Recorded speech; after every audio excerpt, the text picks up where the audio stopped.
Hello दोस्तों, स्वागत है आपका मेरे चैनल पर। और आज काफ़ी समय बाद मैं एक और बेहतरीन डायरेक्शन में बनी फिल्म डार्क स्काइज एक्सप्लेन करूंगा, जिसे साल 2013 में रिलीज़ किया गया था और जिसकी IMDb रेटिंग है 6.3। दोस्तों, मूवी की कहानी काफ़ी बेहतरीन और अलग है और इसके बेहतरीन डायरेक्शन और विजुअल इफेक्ट इसको एक ख़ास मूवी बनाते हैं। तो चलिए दोस्तों, शुरू करते हैं आज की वीडियो को। मूवी शुरू होती है एक कोट के साथ, जिसका रियल मीनिंग हमें मूवी के क्लाइमैक्स में पता चलेगा, जिसके बाद सीन सीधे एक अनजान शहर की तरफ मुड़ जाती है जहाँ पे बैरेट फैमिली रहती है। बैरेट फैमिली की अगर बात करें तो फैमिली के हेड डैनियल की जॉब किसी कारण से छूट जाती है, जिसकी वजह से घर का फाइनेंशियल कंडीशन पूरी तरह से बिगड़ जाता है और उसका पूरा भार डैनियल की वाइफ लेसी किसी तरह संभाले रखती है, क्योंकि लेसी बाय प्रोफेशन एक रियल एस्टेट एजेंट होती है। उनके 2 बच्चे होते हैं। उनका छोटा बेटा सैमी काफ़ी स्मार्ट होता है, पर वो घर की फाइनेंशियल कंडीशन को समझने के लिए अभी बहुत छोटा होता है। और उनके बड़े बेटे का नाम होता है जैस, जो कि अपनी फैमिली से अलग रहता है क्योंकि उसके पिता डैनियल के हिसाब से वो गलत संगत में रहता है। अगले सीन में बैरेट फैमिली अपने दोस्तों के साथ खुशी के पल बिताती है, इस बात से अनजान कि उनके घर में क्या भयानक घटने वाला है। जिसके बाद सीन सीधे डैनियल के छोटे बेटे सैमी की तरफ मुड़ जाती है। सैमी रोज की तरह खेलने के बाद साइकिल से अपने घर जा रहा होता है, इस बात से अनजान कि कोई उसके ऊपर नज़र बनाए रखा है। और अब पार्टी खत्म होने के बाद सभी लोग सोने के लिए अपने अपने कमरे में जाते हैं। जिसके बाद जैस हमेशा की तरह सैमी को वॉकी टॉकी पर द सैंडमैन की स्टोरी सुनाता है, जिसके बाद सीन सीधे लेसी की तरफ मुड़ जाती है। और अब लेसी की आंख लगी रही होती है कि तभी उसे किसी की आहट सुनाई देती है, जिसे चेक करने के लिए वो सीधे लिविंग रूम बढ़ती है। और वहाँ का नज़ारा देखने के बाद लेसी हैरान रह जाती है, क्योंकि वहाँ का सारा सामान बिखरा पड़ा था और घुसपैठिए का कोई भी पता नहीं था। पर लेसी सोचती है कि शायद बच्चों ने दरवाज़ा खुला छोड़ दिया होगा और ये किसी जानवर का काम हो सकता है। पर यहाँ पे अजीब बात ये होती है कि फ्रिज से केवल वेज आइटम ही गायब होते हैं, जो कि एक जानवर के लिए बहुत अजीब बात है। और अब लेसी अगले दिन सोने से पहले सब कुछ चेक करती है कि घर के सारे दरवाजे और खिड़कियाँ बंद हैं या नहीं, और बच्चे भी सो गए होते हैं। पर देर रात फिर से उसकी नींद किसी आहट की वजह से खुल जाती है और वो फिर से लिविंग रूम आती है। और वहाँ का नज़ारा देख करके वो फिर से हैरान रह जाती है, क्योंकि इस बार लिविंग रूम का सारा सामान अजीब तरह से रखा हुआ मिलता है और उसके रिफ्लेक्शन से दीवार की छत पर एक अजीब सा जियोमेट्रिकल पैटर्न बन जाता है, जिसे देखने के बाद लेसी काफ़ी डर जाती है और वो ये सोचती है कि आखिर ये सब कुछ क्या हो रहा है। और सबसे बड़ी बात उसके मन में ये उठती है कि ये सब आखिर कौन कर रहा है। और तभी वहाँ पे पीछे से सैमी आ जाता है, जिसकी वजह से लेसी बुरी तरह से डर जाती है। अब सैमी लेसी को बताता है कि उसे नींद नहीं आ रही है बुरे सपने की वजह से। और फिर सैमी की नज़र उसी जियोमेट्रिकल पैटर्न पे पड़ती है, जिसे देख कर के सैमी उसमें खो सा जाता है। लेसी उसे पूछती है कि क्या तुम्हें पता है कि ये सब कुछ किसने किया, जिसके जवाब में सैमी बताता है कि ये सैंडमैन ने किया, वो मेरे सपने में आया था और ये सब कुछ उसने मेरे कमरे में आने से पहले किया। अब जाहिर तौर पर सैमी के बचपने की वजह से लेसी उसके बातों को नज़रअंदाज कर देती है। और अगले दिन लेसी पुलिस को रिपोर्ट करती है, पर पुलिस को उनके घर में घुसपैठिए का कोई भी सबूत नहीं मिलता है, जिसकी वजह से पुलिस इसे बच्चों की शरारत मान करके वहाँ से चली जाती है। और जाने से पहले पुलिस उन्हें सिक्योरिटी सिस्टम लगाने की इजाज़त दे जाती है। और अब फिर से अगली रात सोने से पहले सैमी और जैस एक दूसरे से वॉकी टॉकी पे बात कर रहे होते हैं कि तभी अचानक उनके वॉकी टॉकी पर कोई अनजान फ्रिक्वेंसी महसूस होती है। पर जैस इसे नज़रअंदाज करके सैमी को तुरंत सोने के लिए बोलता है।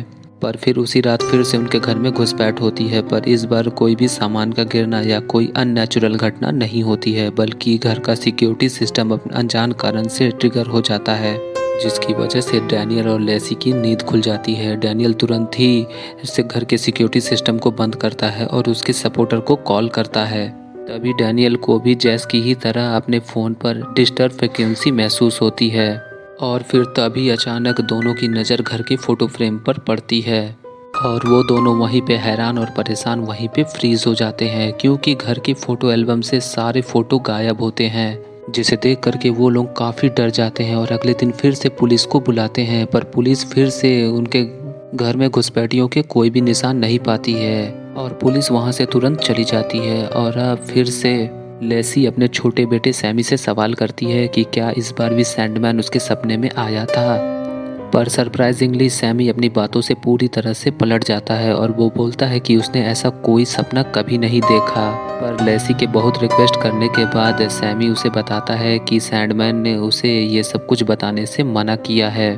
सैमी की ये बात सुन करके उन दोनों को लगता है कि शायद से सैमी की दिमागी हालत कुछ ठीक नहीं है और उसे किसी थेरेपिस्ट को दिखाने के बारे में सोचने लगते हैं।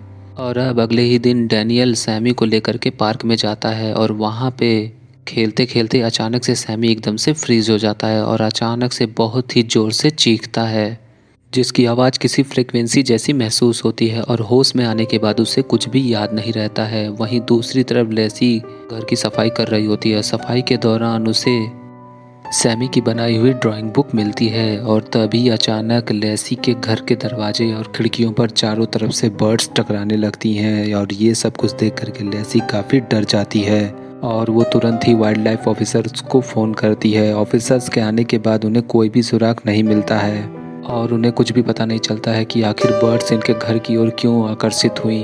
पर ऑफिसर्स इन्वेस्टिगेशन पूरा होने के बाद कॉल बैक करने का वादा करती हैं।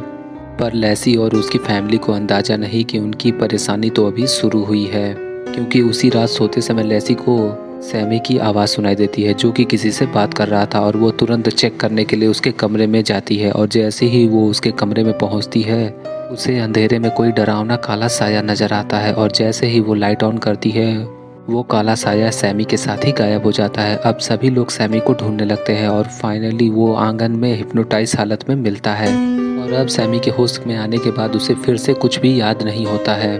अब लेसी डैनियल को समझाने की कोशिश करती है कि उनके साथ ये सब कुछ ठीक नहीं हो रहा है, पर डैनियल इन सभी बातों को नहीं मानता है और उसे इग्नोर कर देता है, क्योंकि डैनियल के हिसाब से लेसी डिप्रेस्ड है और उसकी वजह से उसे अजीब विजन्स दिखाई दे रहे हैं। वहीं पहली बार डैनियल को महसूस होता है कि उसके कान के पीछे काफ़ी दर्द महसूस हो रहा है और ऐसा क्यों है इसके बारे में हमें आगे पता चलेगा।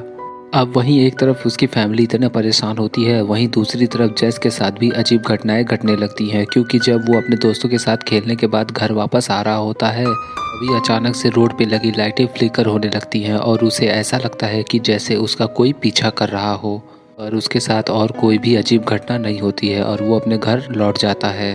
और अब किसी भी हालत में डैनियल और लेसी को अपने घर में घुसपैठिए का पता लगाना होता है, इसीलिए वो अपने घर के सभी कमरों में सीसीटीवी कैमरास लगा देते हैं और डैनियल खुद ही मॉनिटर करने के लिए रात में जागता है, पर थोड़ी देर बाद उसकी आंख लग जाती है, जिसके तुरंत बाद अगले ही सीन में घर के दरवाजे से कोई अदृश्य साया आर पार आते हुए नजर आता है और उसके बाद वो सभी कमरों में घूमते हुए सीधे सैमी के रूम में पहुंचता है और उसके बाद ये सीन यहीं पे कट होकर के सीधे अगले दिन की तरफ मुड़ जाती है। और अब सुबह डैनियल के सीसीटीवी फुटेज चेक करने के बाद उसे कोई भी सीरियस एक्टिविटी नज़र नहीं आती है, सिवाय इसके कि थोड़ी देर के लिए सभी कैमरों में ग्लिच ट्रिगर हुआ, पर डैनियल इसका कारण पता नहीं लगा पाता है। और अब अगले ही सीन में लेसी अपने घर में किसी को प्रॉपर्टी दिखाने के लिए लाती है और अब प्रॉपर्टी दिखाते दौरान लेसी अचानक से जैसे फ्रीज हो जाती है और वो हिप्नोटाइज हालत में खिड़की पे अपना सिर पटकने लगती है और अब वो झटके से अपनी नींद से जागती है और उसे ऐसा लगता है कि जैसे वो कोई बुरा सपना देख रही थी। और अब लेसी जैसे ही टाइम देखती है तब वो हैरान रह जाती है, क्योंकि उसे पता ही नहीं चलता कि उसका पूरा दिन कैसे बीत गया। उसे समझ में नहीं आता है कि उसके 5 घंटे आखिर कहाँ पे गए। फिर तभी लेसी की नज़र अपने सिर पे लगे उस चोट पे पड़ती है और ये देखने के बाद उसे पता चल जाता है कि उसने जो कुछ भी महसूस किया वो सपना नहीं बल्कि हकीकत था। और तभी उसी समय उसके पास वाइल्ड लाइफ ऑफिसर्स का फ़ोन आता है जो कि उसे बताते हैं कि उसके क्लाइंट उसकी इस हालत को देख करके काफ़ी डर गए और चुपचाप वहाँ से निकल गए। साथ ही ऑफिसर्स उसे ये भी खबर देते हैं कि उनके घर के चारों तरफ बर्ड्स अलग अलग डायरेक्शन से टकराई थीं, पर इसका कारण उन्हें अब भी पता नहीं होता है। और ये सुनने के बाद लेसी काफ़ी घबरा जाती है और अब वो तुरंत बर्ड के फिनोमिना को चेक करने के लिए इंटरनेट का इस्तेमाल करती है और उसे कुछ अलग ही जानकारी पता चलती है जिसके बारे में आगे पता चलेगा। और अब अगले ही सीन में लेसी को पता चलता है कि डैनियल को एक नया प्रोजेक्ट मिल गया और अब काफ़ी समय बाद उनके घर में कुछ खुशी का पल नसीब होता है, इसीलिए लेसी बर्ड के फिनोमिना वाली कोई भी बात डैनियल से नहीं बताती है। और अब दोनों खुशी के मौके को सेलिब्रेट करने के लिए दोनों एक साथ यादगार पल बिताते हैं, पर वो चाहे जितना भी कर लें उनकी ज़िंदगी से वो भयानक मंजर अभी गया नहीं होता है, क्योंकि उसी रात जब लेसी की नींद खुलती है वो देखती है कि डैनियल अपने बिस्तर से गायब होता है और वो भी सैमी की तरह हिप्नोटाइज हालत में वहीं आंगन में खड़ा होता है। अब लेसी डैनियल के पास पहुंचती है। डैनियल किसी कारण से एकदम अजीब हालत में एकदम फ्रीज खड़ा होता है और तभी अचानक उसकी नाक से खून गिरने लगता है और अब डैनियल बिना कुछ बोले वहां से हिप्नोटाइज हालत में ही अपने घर में चला जाता है और अब लेसी ये सब कुछ देख करके काफ़ी डर जाती है। अब लेसी तुरंत घर के अंदर आती है। तब तक डैनियल को होश आ चुका होता है, पर उसे ये भी याद नहीं होता है कि वो यहाँ पर आखिर कैसे आया और उन्हें सीसीटीवी फुटेज से भी कोई खास जानकारी पता नहीं चलती है। और अब लेसी के पास कोई भी चारा नहीं होता है, इसलिए वो बर्ड के फिनोमिना वाली बात डैनियल को बताती है और यहाँ पे मूवी का सबसे खौफनाक प्लॉट रिवील होता है। लेसी उसे बताती है कि उनके घर पे बर्ड्स का टकराना दरअसल एलियन के विजिट के सिंबल्स हैं, जो कि किसी कारण से ह्यूमन को चूज कर रहे हैं। लेसी बताती है कि हमारी तरह और भी कई फैमिलीज ने इन घटनाओं को अनुभव किया और अंत में फैमिली का कोई एक मेंबर गायब हो जाता है और उन लोगों के हिसाब से एलियन उन लोगों में से एक को अपहरण करके ले जाते हैं। क्योंकि लेसी को इंटरनेट पर सेम वैसी ही ड्राइंग मिलती है जैसा कि कुछ दिन पहले सैमी के कमरे से उसे मिली थी, जिसके हिसाब से 3 एलियंस किसी बच्चे का हाथ थामे खड़े होते हैं और उनके घर के आसपास बर्ड मरे पड़े होते हैं। और रिसर्च करने पे उसे पता चलता है कि कोई फ्रिक्वेंसी अर्थ के जियोमेट्रिकल फील्ड को डिस्टर्ब कर रही है, जिसकी वजह से बर्ड्स अपने लोकेशन से भटक जा रहे हैं और सीधे उन्हीं घर पे टकरा रहे हैं जहाँ पे एलियंस आते हैं। और वहीं कुछ लोगों का ऐसा मानना है कि ये कोई मिलिट्री एक्सपेरिमेंट का हिस्सा है। और अब यहाँ पे हमें समझ में आता है कि सैमी के वॉकी टॉकी पे बात करते दौरान और डैनियल के फ़ोन पे बात करते दौरान जो भी फ्रिक्वेंसी महसूस हुई वो इसी की वजह से था। एनालिसिस के दौरान लेसी को नज़दीक ही किसी एक्सपर्ट के बारे में पता चलता है जो कि एलियंस के बारे में काफ़ी कुछ जानते हैं और लेसी डैनियल से उनसे मिलने को बोलती है, पर डैनियल इस बातों को नहीं मानता है, जिसकी वजह से लेसी और डैनियल में बहस हो जाती है। और अब अगले ही दिन उनके साथ और भी अजीब घटना घटती है, क्योंकि सैमी के शरीर पे अचानक बहुत ढेर सारे दाग आ जाते हैं जिसे सभी लोग देख लेते हैं।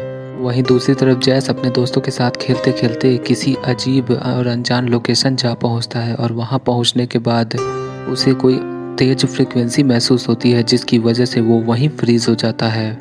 और अब डॉक्टर की जांच के बाद डॉक्टर रिवील करता है कि जैस को कोई भी न्यूरोलॉजिकल प्रॉब्लम नहीं है। डॉक्टर के हिसाब से उसके साथ जो कुछ भी हुआ वो जैस के फैमिली से इतने दिन आइसोलेट हो रहने की वजह से हुआ। वहीं दूसरी तरफ सैमी के पूरे शरीर पर कोई जियोमेट्रिकल पैटर्न बना होता है, जो कि ऐसा लगता है कि जैसे कोई गर्म मेटल से उसके ऊपर बनाया गया हो। और डॉक्टर के हिसाब से ये कोई चाइल्ड ब्रूटैलिटी का केस है और यहाँ पे डॉक्टर उसके माँ बाप पे शक कर रहा होता है, इसीलिए वो चाइल्ड प्रोटेक्टिव सर्विस को कॉल कर देता है। और अब डैनियल और लेसी पूरी तरह से परेशान कि वो चाइल्ड प्रोटेक्टिव सर्विस को आखिर क्या जवाब देंगे कि ये कोई एलियंस की वजह से हो रहा है।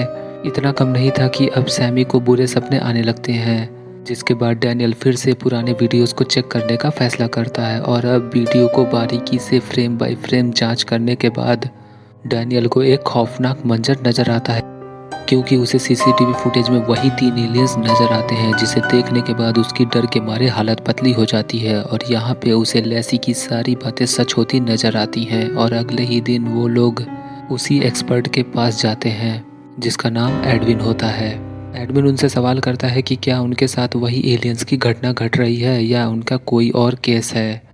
एडविन उनसे सवाल करता है कि क्या उनके घर में किसी को कोई अजीब बीमारी या एलर्जीज हुई हैं या उनके घर में किसी को तेज फ्रिक्वेंसी महसूस होना और घर के आसपास की लाइट तेज़ी से ब्लिंक होना, और क्या कभी उनको ऐसा महसूस हुआ कि कोई उन्हें कंट्रोल कर रहा है।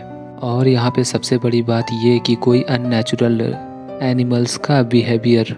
अब जाहिर तौर पे एडविन की ये सारी बातें सुनने के बाद वो दोनों काफ़ी हैरान रह जाते हैं कि जो कुछ भी उन्होंने बताया उसमें से बहुत सारी चीज़ों को उन्होंने अनुभव किया होता है। जिसके बाद एडविन अपने साथ घटी एलियंस की घटना का कहानी उनके साथ शेयर करता है कि किस तरह से एलियंस ने उन्हें टॉर्चर किया और आखिर में उनके बेटे को उठा करके ले गए। एडविन उन्हें बताता है कि एलियंस 3 तरह के होते हैं और जो एलियंस उन्हें विजिट कर रहे हैं उन्हें द ग्रे बोला जाता है। एडविन बताता है कि इंसान इस सोच में है कि एलियंस उनके सारे नेचुरल रिसोर्सेस को ख़त्म कर देंगे और अंत में धरती को डिस्ट्रॉय कर देंगे। पर सच्चाई ये है कि एलियंस ने धरती के जियोमेट्रिकल फील्ड को पहले ही ट्यून कर दिया है और वो हमारे आसपास मौजूद हैं और हम उनका कुछ भी नहीं बिगाड़ सकते हैं। एडविन बताता है कि जो घटना उनके साथ घटी, ऐसी घटना कई फैमिली लोगों के साथ घटी है। दरअसल एलियन जिसके घर को विजिट करते हैं वहाँ पे अपना मार्क छोड़ते हैं, ये बताने के लिए कि उन्हें चुना गया है, और उनके ऊपर एक्सपेरिमेंट करते हैं कुछ सीखने के लिए, जिसका पता हम कान के पीछे लगे हुए इम्प्लांट से पता कर सकते हैं। यानी कि डैनियल के कान के पीछे भी एलियंस ने कुछ इम्प्लांट किया है और उसे निकालना असंभव है।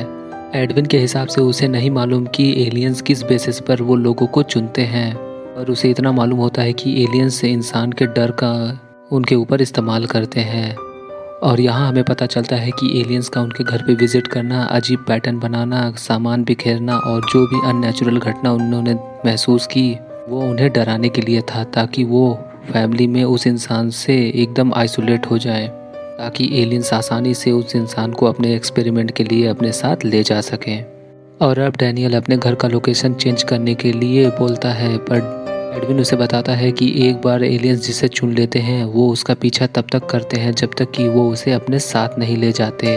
एडविन बताता है कि उनके पास बस एक ही रास्ता है जो काफ़ी फैमिलीज़ ने अपने घर में ट्राई किया है, और वो है कि उन्हें एलियंस को उस इंसान को ले जाने से एकदम रोकना है। अब एडविन की बात सुनने के बाद डैनियल समझ जाता है कि वो लोग सैमी को ले जाना चाहते हैं, क्योंकि एलियंस ने पहली बार उसी को विज़िट किया था और अब उसकी जान खतरे में जानकर वो दोनों काफ़ी परेशान हो जाते हैं। अब वो लोग बुरी तरह से फंस जाते हैं, क्योंकि वो पुलिस की मदद भी नहीं ले सकते हैं, क्योंकि ऐसा करने से उन्हें लगेगा कि शायद से ये अच्छे पेरेंट्स नहीं हैं। जिसके बाद वो खुद ही सैमी को बचाने का तय करते हैं। अब डैनियल तुरंत ही सैमी को बचाने के लिए गन खरीदता है और लेसी एक जर्मन शेफर्ड डॉग खरीदती है, ताकि वो एलियन के विजिट को तुरंत पहचान सके। और वहीं दूसरी तरफ जेस को वो लोग कुछ भी नहीं बताते हैं, जिसकी वजह से वो डिसअपॉइंट हो जाता है। पर डैनियल और लेसी के समझाने के बाद उसे समझ में आ जाता है कि वो लोग जो कुछ भी कर रहे हैं वो उसके भले के लिए ही कर रहे हैं, और अब एलियंस कभी भी सैमी को लेने आ सकते हैं। इसीलिए वो लोग रात को ना सोने का तय करते हैं और अपने घर के दरवाजे और खिड़कियों को लकड़ी से सील कर देते हैं। और तब आधी रात के वक्त उनकी टीवी अचानक से फ्लिकर करने लगती है और उनका कुत्ता भौंकना शुरू कर देता है, जिससे उन्हें पता चल जाता है कि एलियंस उनके नज़दीक ही हैं। और तभी उनके दरवाजे पर तेज़ सफ़ेद रोशनी महसूस होती है और देखते ही देखते एलियंस उस दरवाजे को तोड़कर सीधे घर में एंटर कर जाते हैं। और अब फाइनली पहली बार उनका सामना एलियन से होता है, और अब वो लोग किसी तरह से एलियन से बचते हुए वहाँ से भागने लगते हैं। पर एलियंस उनके घर में आसानी से एंटर कर जाते हैं और उन्हें चारों तरफ से घेर लेते हैं। और अब बचाव में डैनियल उन्हें शूट करता है, और तभी अचानक जैस अपने आप को किसी अनजान रूम में पाता है, जहाँ उसे दिखाई देता है कि डैनियल ने लेसी की हत्या कर दी है और वो खुद भी खुदकुशी कर लेता है। जिसके बाद जैस सीधे सैमी की तरफ बढ़ता है और तो वो तुरंत ही उस विजन से बाहर आ जाता है और खुद को कॉरिडोर में पाता है, जहाँ पे डैनियल और सैमी जैस को घूर रहे होते हैं, क्योंकि वो एलियंस ठीक जैस के सामने खड़ा होता है। और अब जैसे ही वो पलटता है वो लोग सैमी को ले जाने के बजाय जैस को अपने साथ ले जाते हैं। और अब कहानी 3 महीने आगे बढ़ जाती है, जहाँ पे हमें दिखाया जाता है कि डैनियल अपना पूरा समय उन एलियंस को ढूंढने में बिता रहा है और वो लोग किसी और लोकेशन मूव हो गए हैं। और वहीं पे लेसी के सामान अनपैक करने के दौरान लेसी को जेस की कुछ पुरानी तस्वीरें मिलती हैं, और यहाँ पे मूवी का फाइनल क्लाइमैक्स रिवील होता है। दरअसल शुरुआत से ही एलियंस सैमी के पीछे नहीं बल्कि जेस के पीछे थे, जिसका पता हमें उसके बचपन की ड्राइंग देख करके लगता है। और वहीं एडविन ने उन लोगों से एक सवाल किया था कि क्या उनकी फैमिली में कभी किसी को कोई अजीब बीमारी या एलर्जीज हुई हैं। तो उस समय डैनियल और लेसी को याद नहीं आता, पर यह बीमारी बचपन में जेस को हुई थी। और यहाँ पे हमें एडविन की कही हुई सारी बात सच होते नज़र आती है, क्योंकि उसके हिसाब से एलियंस अपने टारगेट को लोगों से आइसोलेट रखते हैं, और यही कारण है कि जेस अपने फैमिली से इतना आइसोलेट रहा करता था। एलियंस शुरुआत से ही जेस के पीछे थे, ना कि सैमी के पीछे। फॉर एग्जाम्पल, अगर आपने नोटिस किया होगा तो मूवी के एक सीन में कोई जेस के ऊपर नज़र बनाए रखता है, जो कि वही एलियंस थे। और जेस को ले जाने से पहले एलियंस ने जो भी विजन्स उसको दिखाया वो एलियन द्वारा बनाए गए विजन्स थे, ताकि वो अपने फैमिली से और आइसोलेट हो जाए। और अब लेसी को सारी बात समझ में आती है और तभी अचानक सैमी के वॉकी टॉकी पर फिर से कोई तेज फ्रिक्वेंसी सुनाई देती है और उसके अंत में जेस के चीखने की आवाज़ सुनाई देती है और ये मूवी यहीं पे एंड हो जाती है। और अब बात करते हैं मूवी में दिखाए गए कुछ इम्पोर्टेंट सीन्स के बारे में। मूवी की एंडिंग से लगता है कि शायद इसका पार्ट 2 बने। वहीं मूवी के आखिर में सैमी के वॉकी टॉकी पर जेस के चीखने की आवाज़ सुनकर के साफ पता लगाया जा सकता है कि जेस कहीं पे अभी भी जिंदा है, पर कहाँ पे है और कैसी हालत में है ये हमें तभी पता चलेगा जब इसका पार्ट 2 आएगा। और अब बात करते हैं मूवी के शुरुआत में दिखाए गए कोड के बारे में, जिसके हिसाब से इंसान कई दशकों से दूसरी फॉर्म ऑफ लाइफ की खोज में है। क्या होगा अगर इंसान को पता चले कि हम पूरे ब्रह्मांड में अकेले हैं और अगर कहीं कोई से भी ज़्यादा एडवांस लाइफ एग्जिस्ट करती है और हम उसकी तलाश करते हैं, तो क्या वो हमें अपना गुलाम बना लेंगे जैसा कि इस मूवी में दिखाया है। और अगर ऐसा होता है तो ये काफ़ी भयानक होगा। और आज की वीडियो में बस इतना ही। दोस्तों, आज की वीडियो में इतना ही। वीडियो अच्छा लगे तो वीडियो को लाइक और शेयर जरूर करें और आने वाली वीडियोस की नोटिफिकेशन पाने के लिए हमारे चैनल को जरूर सब्सक्राइब करें। मिलूंगा आपसे अगली वीडियो में, तब तक के लिए गुड लक।